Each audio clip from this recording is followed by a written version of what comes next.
ஐயா ஆக்சுவலா இந்த விஷயம் என் மனச பாதிக்கப்பட்ட ஒரு விஷயம், திருமண பொருத்தம். இதுதான் டாபிக்கா எடுத்தேன். பட் என்னன்னா நம்மளுக்கு ஜோதிடத்துல ஜாதகம் ஒரு பர்சனலா ஒருத்தட்ட பேசும்போது எடுத்தோடனே ஒரு அடி அடிக்கணும். அந்த 2 அடியில அங்க மட்டும்தான் அவங்க பேசணும், மிச்சத்துல நம்ம பேசணும். அதுதான் நம்ம கான்செப்ட். ஒரு பொண்ணு கிட்ட, மீன ராசி பொண்ணு ஐயா, இது போன வருஷம் அந்த ஜாதகமே நான் சாம்பிளா போட்டேன். வழக்கம் போல கேட்கற மாதிரி எடுத்த உடனே என்னம்மா பிரேக்கப் ஆச்சா அப்படின்னு சிரிச்சுக்கிட்டே நான் கேட்கறேன். என்னம்மா இப்பதான் பிரேக்கப் ஆயிருக்குமே, பிரேக்கப் ஆச்சானே அண்ணா ஹஸ்பண்ட் இறந்து 3 வாரம் ஆயிருச்சு அப்படின்னாங்க. என்னங்க சொல்றீங்க, இந்த இடத்துல உங்களுக்கு கல்யாணம் பண்ண வேண்டிய அவசியமே இல்லையே.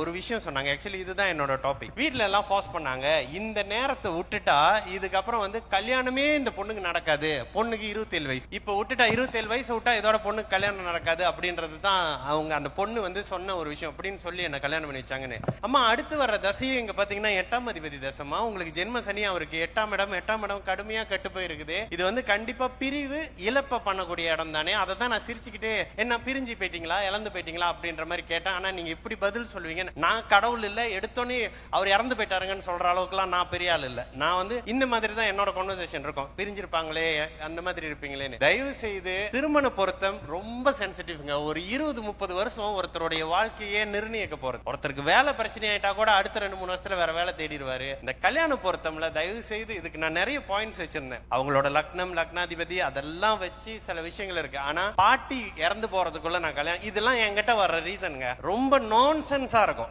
ஆக்சுவலா சொல்றேன், என்னங்க இப்படி பேசுறேன்னு நினைக்காதீங்க. பாட்டி ரொம்ப சீரியஸா இருக்கிறாங்க. பாட்டி இறக்கிறதுக்குள்ள கல்யாணம் பண்ணிடணும். பொண்ணுக்கு இந்த மாதிரியான விஷயம் இருக்கு, இது முடியறதுக்குள்ள பண்ணிடணும். கல்யாணம் பண்ணி வச்சுட்டா ஒருத்தர் இந்த நாட்டுல ஒருத்தர் அந்த நாட்டுல இருப்பாரு. தயவு செய்து கல்யாணம் பண்ணி வச்சா பாட்டி இருப்பாங்களா, தாத்தா இருப்பாரா, இத பாக்காதீங்க. இவங்க 2 பேர் வாழக்கூடியவங்க.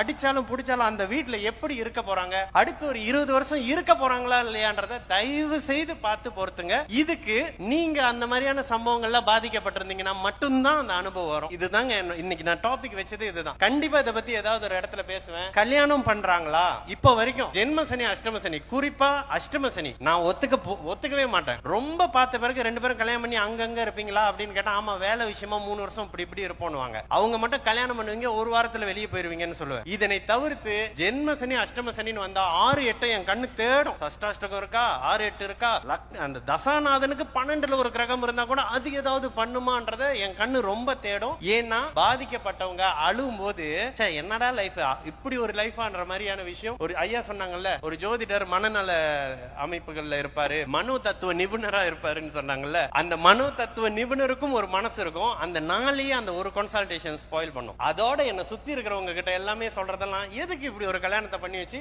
அவங்களும் நிம்மதி இல்லாம, சுத்தி இருக்கிற நீங்களும் நிம்மதி இல்லாம, ஏங்க ஒரு பாட்டிக்காக இந்த கல்யாணத்தை பண்றீங்க? நல்லா யோசிச்சு பாருங்க. பாட்டினா இறந்து போதான் செய்வாங்க.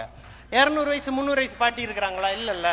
அந்த பாட்டி இறந்து போயிருவாங்க. ஆனா வாழக்கூடிய அந்த 27 வயசு பொண்ணுக்கு நான் சொன்ன இன்னொரு கல்யாணம் நடக்கும், நான் யாரையும் நம்ப மாட்டேன். இதுக்கப்புறம் என் குடும்பமும் வேணாம், யாரும் வேணாம். ஆனா இன்னைக்கு இந்த இன்சிடென்ட்னால எனக்கு கிடைச்சது, என் மகனை முழுங்கிட்டா. இது நமக்கு ரொம்ப காமனான வார்த்தை நம்ம தமிழாளுக்கு. என் மகனை முழுங்கிட்டான்னு தான் சொல்லி அழுதாங்க. நான் என்னென்ன பண்ணுவேன், அவரு ஆக்சிடென்ட்ல இறந்ததுக்குன்னு கேட்டாங்க. இது யாரோட தப்பு? பாட்டி. 2வது ஜோசியர். இந்த 27 வயசு விட்டா பொண்ணுக்கு கல்யாணமே எப்படிங்க? 27 வயசு முடிஞ்சோடனே அடுத்த தசா புத்தி வரும். அந்த அடுத்து வர்ற தசையிலயோ புத்தியிலயோ 3, 7, 11ஆம் அதிபதி சுக்கிரனோட வீட்டுல இருக்கிற கிரகம் ஏதாவது ஒண்ணு பண்ணுங்க. இல்ல அவர் சன்னியாசியா இருந்தா மட்டும்தான் அவருக்கு அது நடக்காது. ஆனா அப்ப கூட சந்தர்ப்பங்களை உருவாக்கும். ஐயா இங்க நான் கல்யாணத்தை தாலி கிளிலாம் பேசவே மாட்டேன். நீங்க எல்லாருமே ஒருத்தரோட இருக்கணுங்க. தாலி கட்ட வேணாம், மோதிரம் போட வேணாம், சைன் வைக்க வேணாம். நீங்க வேற ஒருத்தரோட இருக்கீங்களா இல்லையா?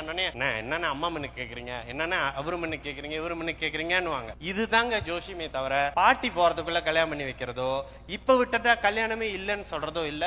கல்யாணம் டாபிக்னு வந்தா நீங்க எப்பவுமே பாத்தீங்கன்னா எனக்கு கோவம் வரும். லைவ்லயும் சரி, டாபிக்லயும் சரி, எனக்கு ரொம்ப சென்சிட்டிவா இருக்கும்.